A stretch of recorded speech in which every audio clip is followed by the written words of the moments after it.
ঘুম থেকে উঠে সকালে বাসি সমস্ত কাজ গুছিয়ে নিয়ে ফ্রেশ হয়ে খাবার নিয়ে বসে পড়েছি। মেয়ের সকালের খাবার আমাদের সকালের প্রতিদিনের রুটিনের খাবার।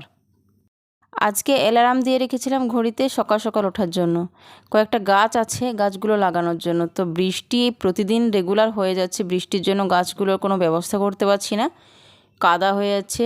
গাছগুলো লাগাবো ঠিকঠাক করে, মাটিগুলো তো হচ্ছেই না। এদিকে আমি রান্না বসিয়ে দিয়েছি, আর দেখো কত থালাবাটি জমা পড়েছে। ডায়েটে থাকলেও মাঝে মধ্যে কিছু ইচ্ছে হলে খেতে হয়।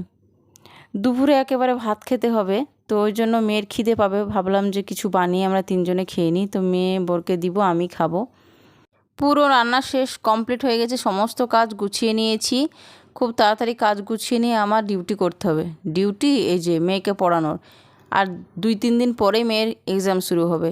তো ওকে পড়ানোর জন্যই আমি তাড়াতাড়ি সমস্ত কাজ কমপ্লিট করে নিয়েছি, রান্না থেকে সমস্ত বাইরের কাজ। মেয়েকে স্নান করে দিয়েছি, আমিও স্নান করে নিয়েছি। সকালে মেয়েকে একটু মাথায় তেল দিয়ে দিয়েছিলাম চুলে। আর এই যে স্নানের আগে এই সমস্ত জিনিসও বের করেছি। মাঝে মধ্যে এইসব কাজ আমি করে থাকি। যারা দেখছো প্লিজ ভিডিওটা শেয়ার করে দিও, লাইক করে সুন্দর কমেন্ট করো।